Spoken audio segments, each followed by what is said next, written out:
नमस्कार, मी कृष्णा पांडुरंग पागिरे, कृषी महाविद्यालय बारामतीचा एक कृषीदूत. आज आपण माहिती घेणार आहोत अशा एका प्रगतशील शेतकऱ्याची, ज्यांनी शेतीतील अडचणींना संधी मानत आधुनिक तंत्रज्ञानाचा योग्य वापर करून स्वतःचे आणि गावाचे भविष्य उज्ज्वल केले आहे. त्यांचा हा प्रवास इतर शेतकऱ्यांसाठी प्रेरणादायी असून यशाचा मार्ग दाखवणार आहे.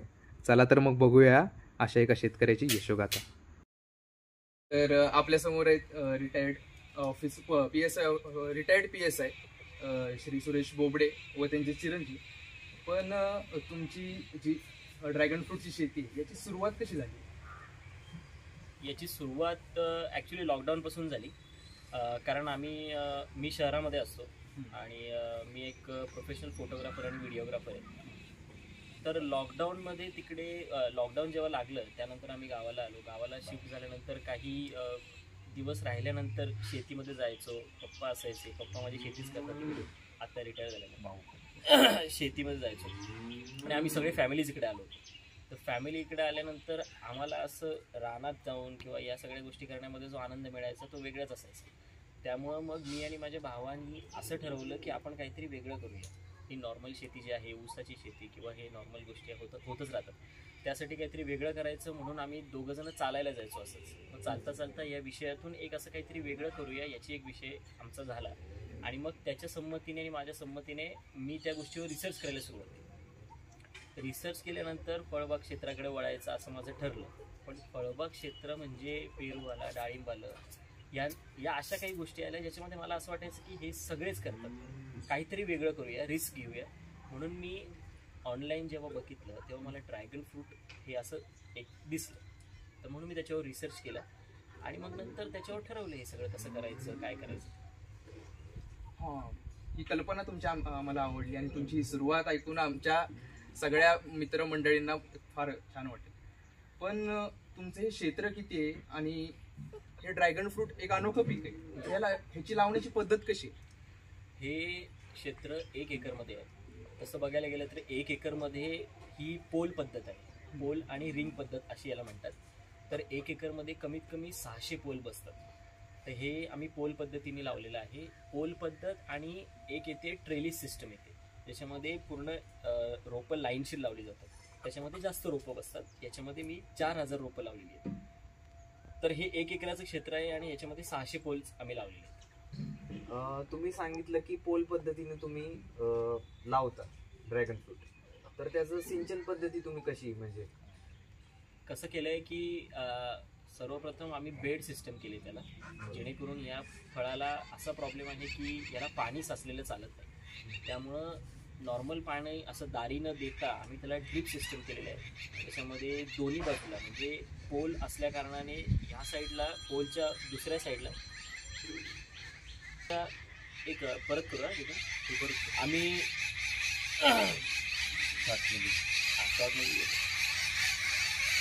पुढचा प्रश्न माझा तुमच्यासाठी आहे की तुमच्या मुलांनी ड्रॅगन फ्रूट करायला घेतलं आणि तुम्ही पारंपरिक शेती करत होता.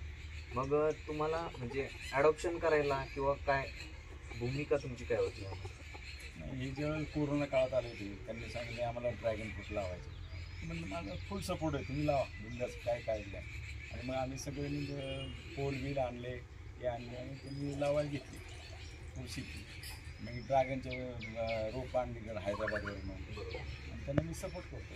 म्हणजे तुमचं सकारात्मक दृष्टी एकदम सकारात्मक. तर पुढचा प्रश्न माझा असा होता की याला फळं कधी लागतं? ड्रॅगन फ्रूटचा सीझन आहे पावसाळा. पावसाळ्यामध्ये याला फळं लागतात. म्हणजे जून महिन्यामध्ये याला कळी धरते. सगळ्या जसं जसं पाऊस पडेल, आभाळ असेल, तेव्हा त्याला कळी येते. त्या कळीपासून ते फूल उमलेपर्यंत 15 दिवस, त्या फुलापासून तर फळ बनायला 15 दिवस, म्हणजे एकूण 1 महिना लागतो.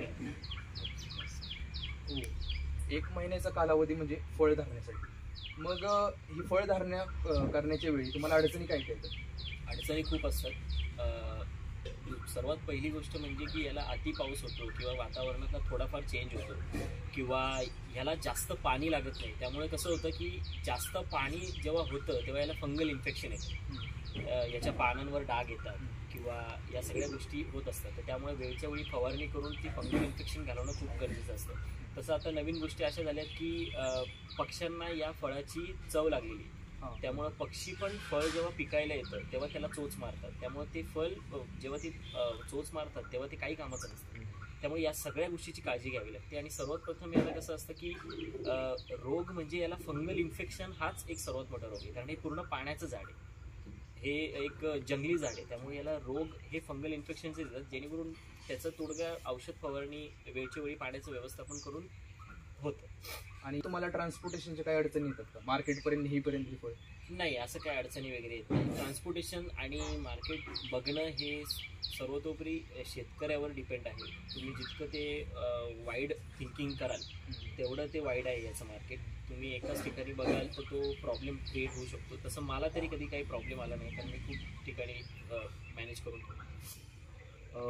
माझा एक प्रश्न होता की ह्याची व्हरायटी कुठली? ॲक्च्युली याच्यामध्ये ना खूप साऱ्या व्हरायटी आहेत. म्हणजे जवळपास असं वर्ल्ड वाईड बघायला गेलं ना तर 100 व्हरायटी आहेत. पण आपल्या इंडियामध्ये जास्तीत जास्त 6 ते 7 अवेलेबल आहे. याच्यामध्ये रेड येतं, म्हणजे red flesh, outer red skin, white red येतं, व्हाईट आतमध्ये खायला, बाहेर रेड, अजून नवीन आलं आता येल्लो येतं. त्याच्यामध्ये थोडाफार डिफरन्स आहे, पण जास्त करून आता व्हाईटला मागणी नाही आहे त्यामुळे रेड येतं. आणि याच्यामध्ये कसं असतं, जम्बो आहे, तायवान फ्लेश, कोरियन रेड आणि असे भरपूर जाती त्याच्यामध्ये. तर ही जी जात आहे ही हैदराबादला एका डॉक्टरनी डेव्हलप केलेली अशी जात आहे, त्यांचं असं म्हणणं होतं. तर मला ही सी व्हरायटीची जात आहे. तशी आपल्या रिजननुसार हिला टेम्परेचर टॉलरन्स पण चांगला आहे. ही 30 ते 35 डिग्रीमध्ये सर्वाईव्ह करू शकते हिचं झाड. हिला प्रॉपर अमाऊंटमध्ये प्रोडक्शन पण आहे. त्यामुळे मी ही जात निवडली. हिचं नाव आहे type C variety. Type C variety. मग ह्या व्हरायटीचं खताचं व्यवस्थापन कसं आहे? खताचं व्यवस्थापन असं आहे की मी रासायनिक आणि सेंद्रिय या 2 गोष्टींचा जास्त वापर करतो. पण याच्यामध्ये रासायनिक खतांचं प्रमाण मी कमी करतो. जास्त करून शेणखत, कोंबडी खत, थोडंफार या गोष्टींवर जास्त फोकस असतो. आणि रासायनिक खताचा डोस मी देतोच, पण तो पण काही गोष्टी खूप कमी प्रमाणात. जास्त करून याला रासायनिक खतांची गरज नाही आहे. तुम्ही जितकं याची मुळांची वाढी आणि चांगल्या पद्धतीने ठेवाल तेवढं याचं प्रोडक्शन चांगलं आहे. आणि ह्या पिकाचा एकरी खर्च किती असतो? या पिकाला जवळजवळ 5 लाख रुपये खर्च आमचा झाला आहे. 5 लाख? हो. सिमेंटचे खांब आणले, परत पुण्यावरून ते खांब आणले, चक्र लावायची, त्याला खड्डे खांदायचे, त्याला बेड तयार करायचे. भरपूर म्हणजे त्रासदायक पण आहे. आणि मजूर मिळत नाही, मजूर आणायचे. 5 लाख रुपये खर्च झाला. ड्रीप तयार केले, पाईपलाईन टाकायची, भरपूर खर्च. 5 लाख येतोच. आणि हा जो खर्च आहे तो तुमच्या उत्पादनातून हे होतो का, सॅटिस्फाय होतो का? हो, सॅटिस्फाय. हो. म्हणजे एकदम तुम्हाला मिळणार नाही, एकदम तुम्हाला एकदम म्हणजे 5 लाख असं कधीच उत्पन्न नाही. हळूहळू सीझननुसार 2 लाख रुपये, कधी 50,000, कधी 2 लाख, कधी असं ते 2.5 सीझन लाख, नुसार. असं ते ऍक्च्युली तुम्हाला 5 मिळणार. एकदम तरी कधीच नाही मिळणार. याचे ऍक्च्युली 5 बहार निघतात 4 महिन्यात. डिसेंबर पर्यंत असतं याचं. त्या डिसेंबर पर्यंत असताना 4 ते 5 बहार निघतात. आणि मध्ये मध्ये थोडीफार 100 किलो 50 किलो असं होतच असतं. त्यामुळे ते एकंदरीत तो खर्च तिथपर्यंत निघून जातो. काय शेतकरी जर त्या पिक म्हणजे तेवढंच अवलंबून असतील तर त्यांना हे अशक्य आहे. कारण काय, ते पिकणार कधी असायला पण त्यांना मोठं क्षेत्र लागेल. म्हणजे कमीत कमी 5 एकर मध्ये लावतात तर त्यांना काही बाकी करायची गरज नाही. तर तेवढं भांडवल किंवा तेवढा शेतकरी पैशानी पण हे बरोबर. या पिकाच्या अनुभवातून तुम्ही आपल्या शेतकऱ्यांना काय सल्ला देऊ इच्छिता? शेतकऱ्यांना मला नाही माहिती शेतकऱ्यांना सल्ला, पण माझ्या वयाची जी मुलं असतील त्यांना हे करायचे किंवा ते करू शकतात, तर त्यांची इच्छा असेल तर मला एवढंच म्हणायचं आहे की यूट्यूबवरचे व्हिडिओ बघून किंवा काहीतरी बाबा याच्यामध्ये खूपच जास्त पैसे म्हणून करावं म्हणून नका करू. तर एक शेतीची आवड, शेती जोपासायची, त्याच्याबद्दलची तुमचं जे प्रेम आहे ते करण्यासाठी तुम्ही हे करा. पैसे तर भेटतच असतात, कारण मार्केट आपल्या हातात नसतं. पण तुम्हाला जर शेती करायची असेल, तुम्हाला शेतीची आवड असेल तर त्यासाठी तुम्ही हे करू शकता. आणि खूप चांगलं पीक आहे, कारण कितीही केलं तरी जेव्हा त्याला फळं येतात तेव्हा चेहऱ्यावर आनंद होतो. कितीही काही म्हणा, कोणतीही शेती करा तुम्ही, सफरचंद करा, काही करा, पण ड्रॅगन फ्रूटला जेव्हा ड्रॅगन फ्रूट येतात तेव्हा आमच्या गावातल्या लोकांची पण रिॲक्शन खूप वेगळी असते. त्या फळाला बघूनच ते असं वाटतं की नाही बाबा हे एवढी मेहनत करतोय, त्याचं हे फळ काहीतरी चांगलं आहे. आणि ते खोलल्यावर, ते खाल्ल्यावर काहीतरी वेगळं करतो याची एक सॅटिस्फॅक्शन आहे. त्यामुळं ज्याला करायचं आहे त्यांनी मनापासून करा. सक्सेस नाही भेटणार, काय भेटणार, भेटेल नाही भेटेल हे सगळं तुमच्यावर डिपेंड आहे.